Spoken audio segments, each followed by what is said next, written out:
여러분은 경건이라고 하는 말을 들으면 경건 어떤 이미지가 생각이 나십니까? 제가 어렸을 때 저분 참 경건한 분이야라고 하는 그런 얘기를 듣게 되면 주로 제가 보게 된 그분의 모습은 이미지는 주일에 깔끔한 양복을 입으시고 오른쪽에는 큰 두꺼운 성경책을 끼고 반듯한 걸음으로 또 얼굴에는 근엄한 그런 표정으로 교회를 향하는 그런 성도들의 모습을 많이 봤습니다. 저게 경건이구나. 그런 이미지는 저는 어렸을 때 그런 모습을 많이 봤기 때문에 떠올리는데 여러분들은 어떤지 모르겠습니다. 경건. 그런데 여러분, 과연 이것이 경건이라고 할 수 있을까요?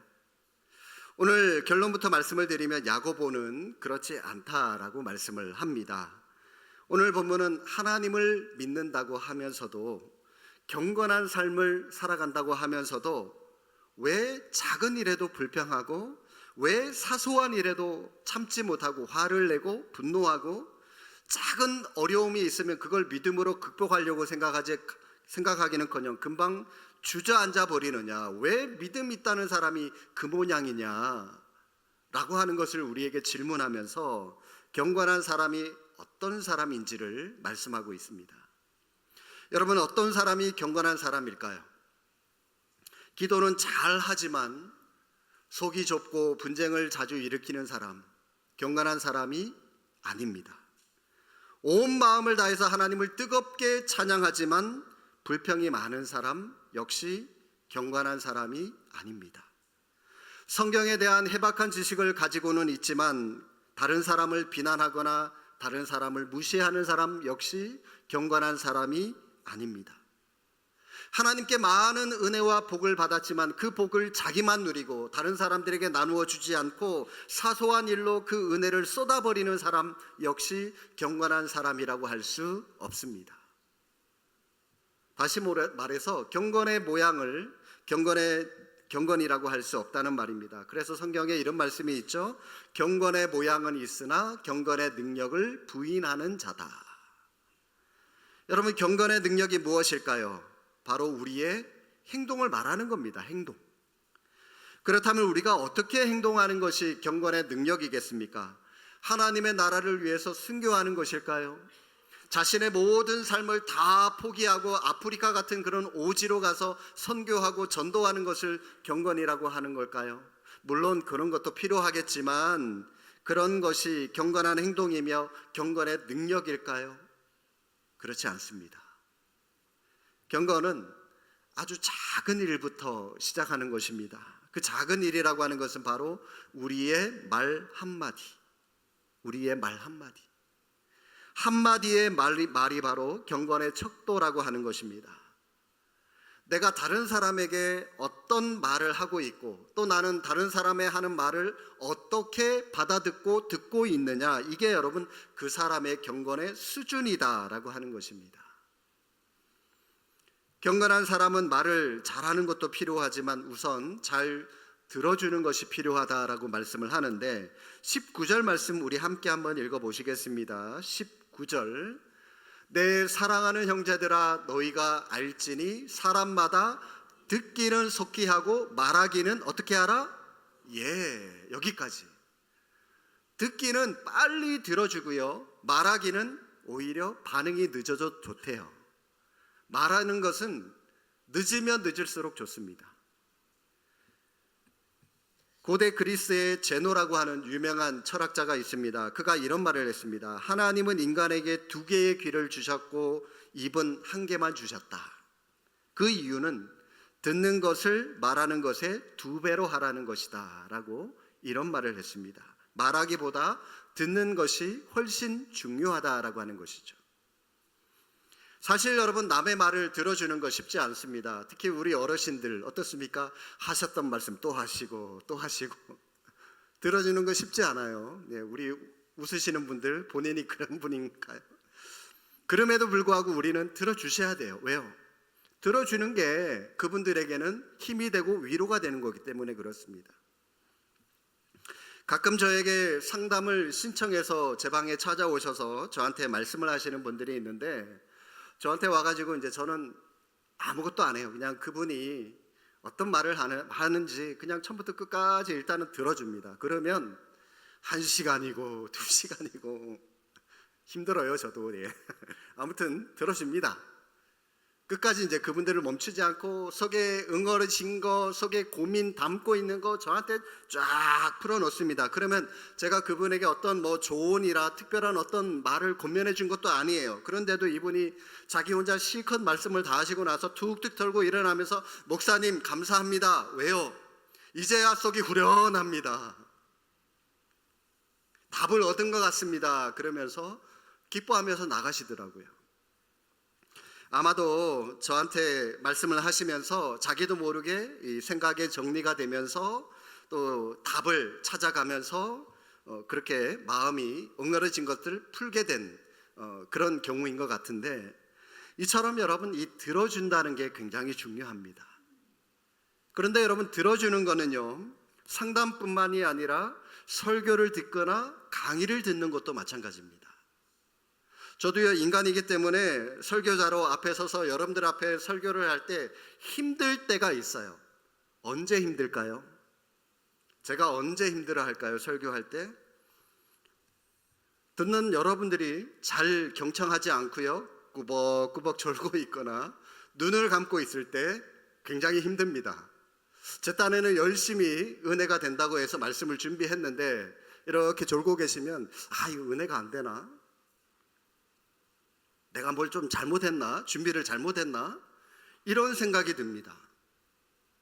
여러분 입장 바꿔놓고 한번 생각을 해보십시오. 여러분이 열심히 이야기를 하고 말씀을 하시는데 그 말을 들어야 될 상대방은 꾸벅꾸벅 졸고 있어요.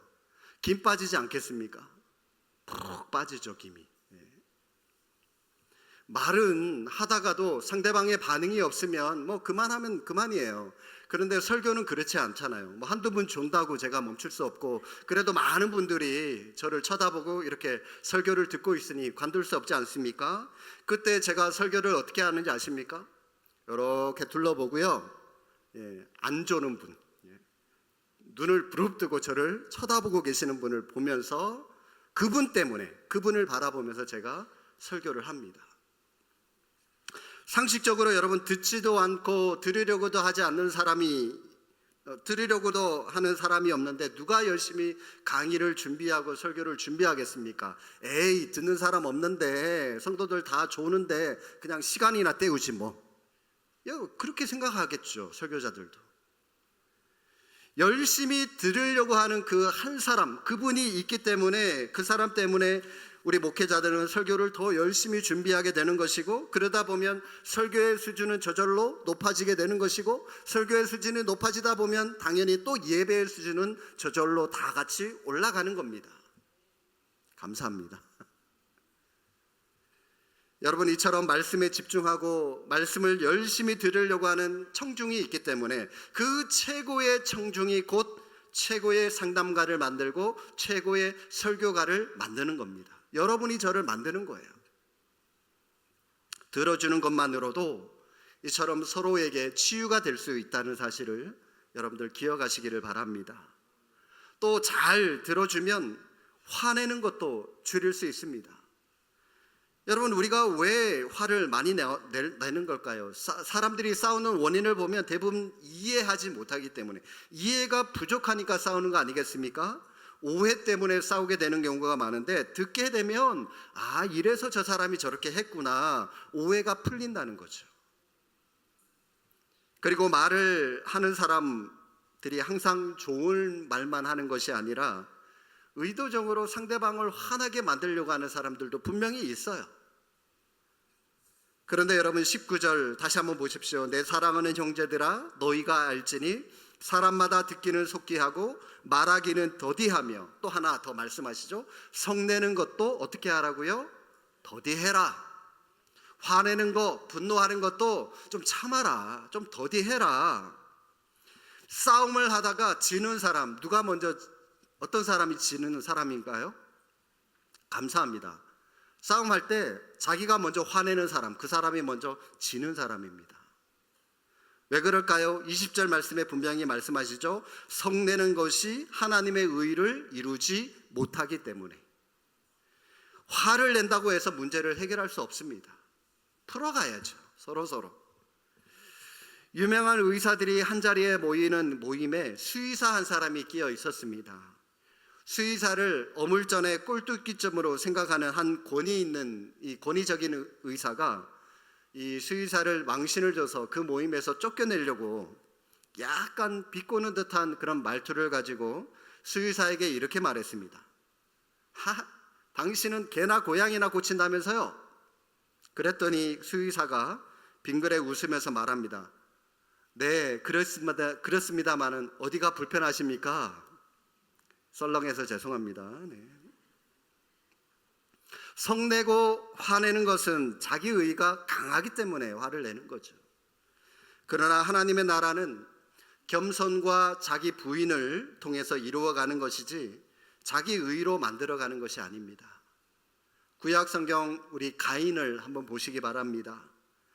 하나님께 드린 첫 번째 제사에서 동생 아벨의 제사만 받으시고 자신의 제사를 받아주지 않으셨다고 가인이 어떻게 했습니까? 분노했죠. 그 분노로 결국 동생까지 죽였습니다. 인류 최초의 살인이었습니다. 그가 성을 낸다고 해서 문제 해결을 받았습니까? 문제를 해결하기는커녕 오히려 문제를 더 키우게 되고 하나님으로부터 영원히 저주를 받았습니다. 분노로는 아무것도 이룰 수 없습니다. 오히려 그 화가 화만 자초할 뿐입니다.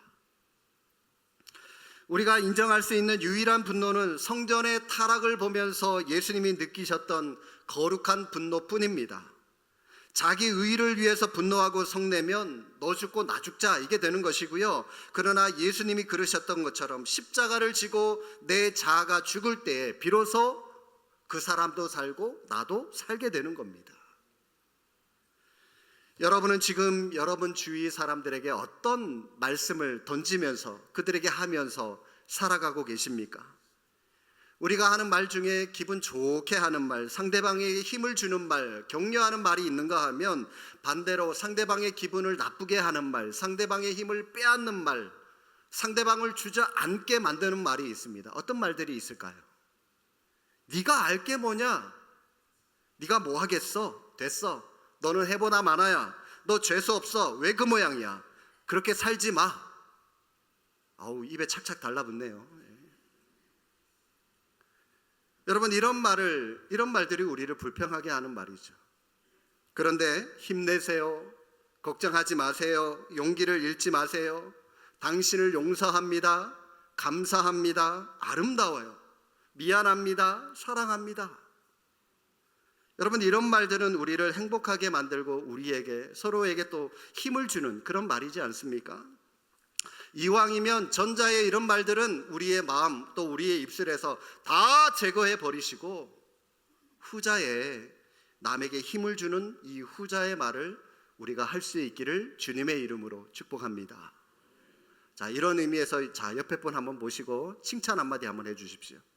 당신이 예쁩니다. 착합니다. 멋지게 생겼습니다. 네. 안 하던 거 하려니까 힘드시죠? 네. 그래도 훈련입니다. 하셔야 됩니다. 네. 자, 21절 하반절 말씀 다시 한번 보시면 마음에 심어진 말씀을 뭐로 받으라고요? 온유함으로 받으라. 온유함으로 받으라. 같은 말을 들어도요, 좋게 받아들이는 사람이 있는가 하면 어떤 사람은 왜곡되게 삐딱하게 받아들이는 사람도 분명히 있습니다. 그래서 말을 들을 때 어떤 마음으로? 온유한 마음으로 상대방의 말을 듣는 것이 또 중요하고 그렇게 들을 줄 아는 사람이 경건한 사람입니다. 말을 듣는 사람의 마음에 뭐가 들어있느냐에 따라서 달라질 수밖에 없는데 마음에 평화가 있는 사람은 어떤 말을 들어도 에이 내버려둬. 그냥 하나님이 알아서 해주실 거야. 그냥 편안하게 평온하게 그냥 받아들이는 사람이 있고요. 마음에 미움과 시기가 있는 사람은 어떤 좋은 말을 들어도요 삐딱하게 됐습니다. 왜곡되게 됐습니다. 야, 예쁘십니다. 미남이십니다. 이런 말을 듣고요, 어떤 사람은 고맙습니다 하면서 웃으면서 반응하는 사람이 있는가 하면 어떤 사람은 그래, 나 성형수술 했다. 왜? 이렇게 말하는 사람들도 있죠. 여러분, 이런 사람은 진리를 진리로 받아들일 수 없습니다. 온유함으로 말을 듣는 사람과의 이 대화뿐만이 아니라 설교를 들을 때도 마찬가지입니다. 제가 알고 있는 친구 목사님 한 분이 주일 설교를 마치고요, 어느 날 전화가 왔어요. 교회 성도에게 전화가 왔어요. 전화의 내용이, 아이 목사님 왜 자꾸 저를 치는 설교를 하십니까? 그러더래요. 그래서 무슨 말씀입니까? 했더니, 예를 들면 금방 말씀하셨던 것처럼 이 성내지 말라, 화내지 말라, 이 설교를 듣고는요, 목사님 제가 우리 구역 식구, 이제 구역이에요, 그 교회 구역 식구하고 싸운 거 어떻게 알고 그 말씀을 하신 겁니까? 누가 목사님한테 고자질 해가지고 그런 말씀을 하시냐고, 저 들으라고 그런 설교하신 거 아닙니까? 그렇게 따지듯이 물었다는 겁니다. 말씀을 들을 때 여러분, 마음에 찔리는 게 있다면 어떻게 들으라고요? 온유함으로 들으셔야죠. 마음에 찔리는 게 있다면 온유함으로 받아들여서 하나님 앞에 자복하고 회개하시면 되는 거예요. 그런데 그 말씀을 온유함으로 받아들이지 못하면 또 저건 나 치는 거다 하면서요, 마음에 상처가 되는 거죠. 은혜가 안 돼요.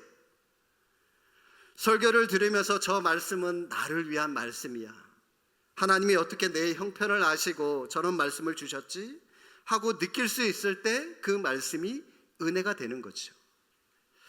결국 여러분, 말씀을 통해서 은혜를 받는 것은 물론 설교자가 열심히 말씀을 준비하는 것도 달려있지만, 말씀을 듣는 여러분도 어떤 마음으로 그 말씀을 듣느냐에 따라서 은혜를 받느냐 상처를 받느냐, 둘 중 하나라는 겁니다.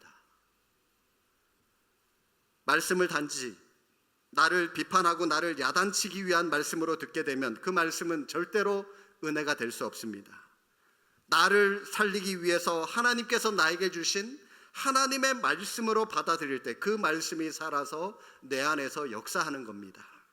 그래서 말씀을 들을 때 잘 들어주는 거 중요하지만 온유함으로 받아들일 때 은혜가 되고 그 말씀이 은혜가 되는 거죠. 자, 그런데 여러분, 경건에 있어서 우리가 경계해야 될 것도 있다라고 말씀을 하는데, 자, 뭘 경계해야 될까요? 26절 말씀 함께 한번 읽어보겠습니다. 누구든지 스스로 경건하다 생각하며 자기 혀를 재갈 물리지 아니하고 자기 마음을 속이면 이 사람의 경건은 헛것이라. 자기 스스로를 나 이만하면 믿음 좋은 사람이야, 이만하면 나 됐어 라고 스스로를 경건한 사람이라고 생각하는 것은 오히려 자신을 속이는 사람이다 라고 말씀을 합니다. 여러분, 모태신앙이십니까? 교회 나온 지 20년, 30년 되셨습니까? 그러면 경건한 사람이라고 할 수 있는 겁니까? 하나님이 물으시는 것은 너가 믿음의 가정에서 태어났는지, 교회를 얼마나 오래 다녔는지, 교회 봉사를 몇십 년이나 했는지, 여러분 이걸 물으시는 것이 아니라 신앙생활을 하면서 예수 그리스도를 닮으려고 노력을 했는지, 또 닮아가고자 네가 오늘도 하루하루 몸부림치고 살아가고 있는지, 그걸 묻고 계신 겁니다. 신앙은 언제나 하나님 앞에서 현재적입니다. 예배는 우리가 드리고자 이 자리에 앉아있지만, 몸은 여기 있지만 우리의 마음이 하나님께 집중되지 못하고 다른 데 가 있다면 그 사람이 바로 경건의 모양은 있지만 경건의 능력을 부인하는 사람이다 라고 하는 겁니다. 그러면 여러분, 진짜 경건한 사람 어떤 사람일까요? 25절 말씀 눈으로 보시기 바랍니다. 자유롭게 하는 온전한 율법을 들여다보고 있는 자는 듣고 잊어버리는 자가 아니요 실천하는 자니. 자, 진하게 여러분 볼펜이나 형광펜으로 체크해 두세요. 자, 경건한 사람은 실천하는 자니 이 사람은 그 행하는 일에 복을 받으리라. 말씀을 듣고 들은 대로 실천하는 사람이, 이 사람이 경건한 사람이다 라고 성경은 우리에게 분명히 말씀하고 있습니다. 여러분, 우리가 얼마나 많은 설교, 이 메시지를 듣고 있습니까? 주일 예배만 하더라도 1년에 최소 50번 이상입니다. 주일 찬양 예배, 수요 예배, 금요 기도회까지 하면 1년에 200번이 넘어요. 그런데도 왜 여러분 변하지 않습니까? 교회에 오래 다녔거나 모태신앙이라고 하는 사실이 여러분 자랑할 만한 그런 일인가요? 그렇지 않습니다.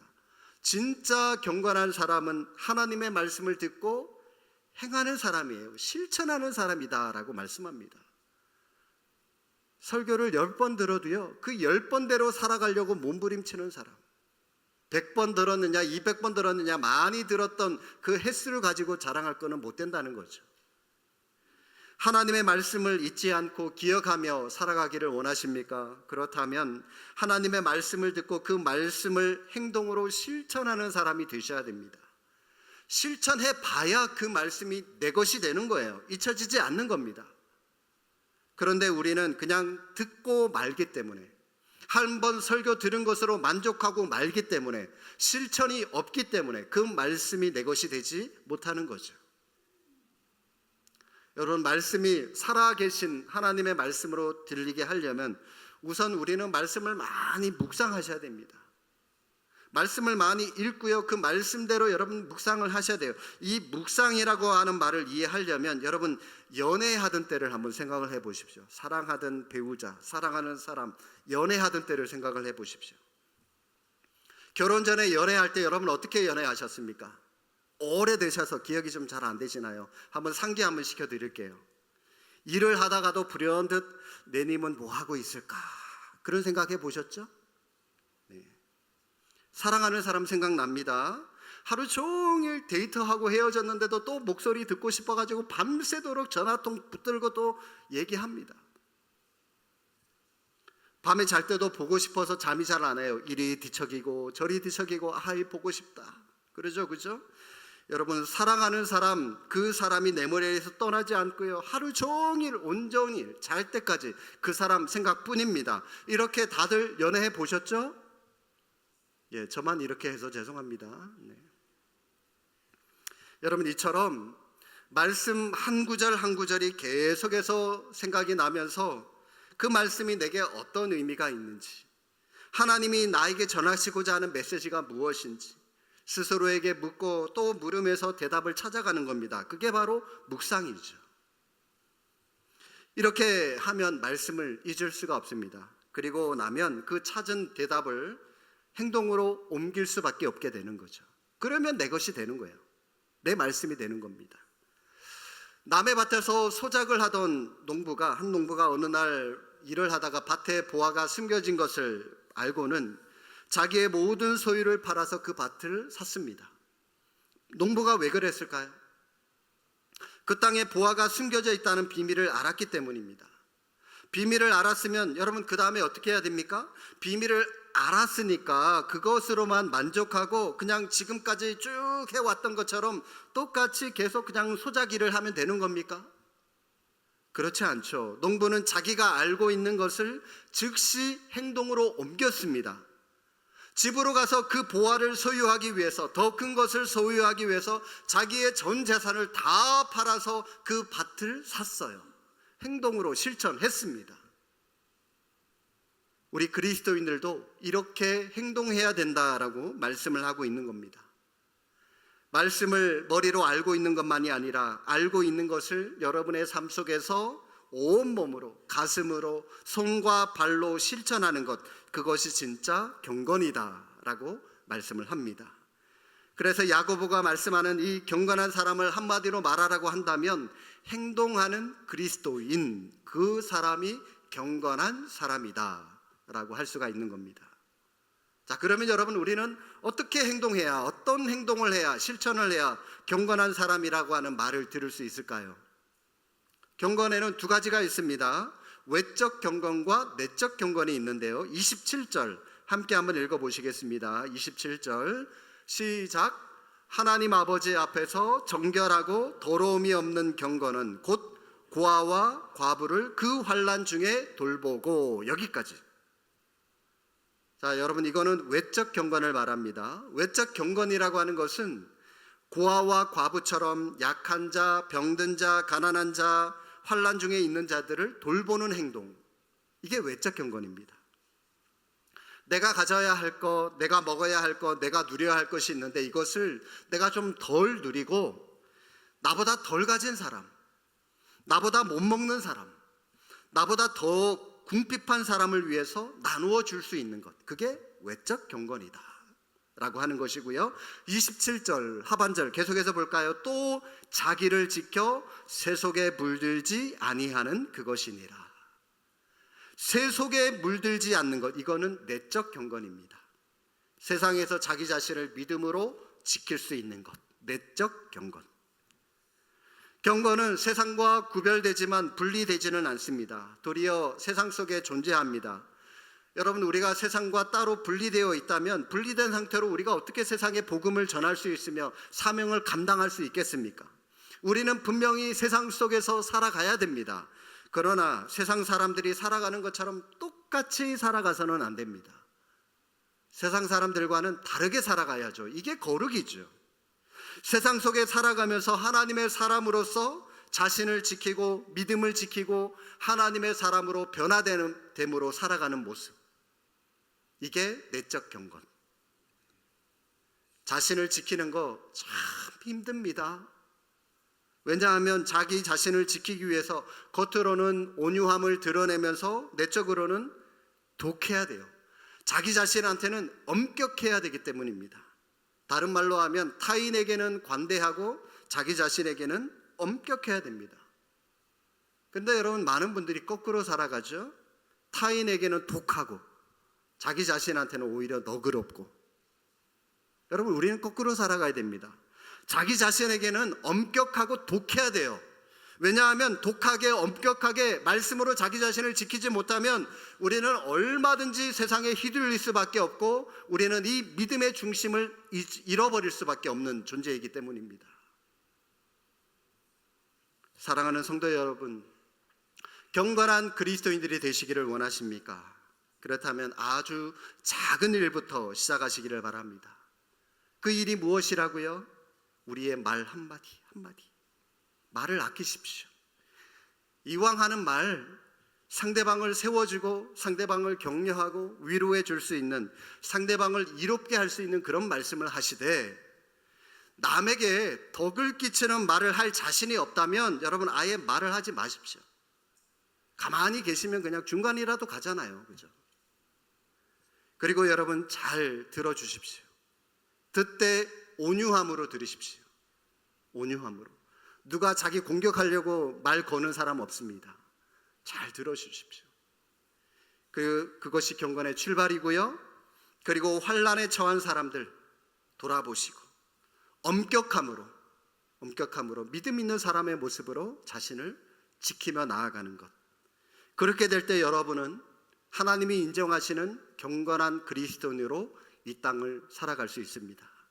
우리가 이렇게 살아감으로 하나님께 인정받는 믿음의 신실한 종들이 다 되시기를 주님의 이름으로 축복합니다. 기도하겠습니다.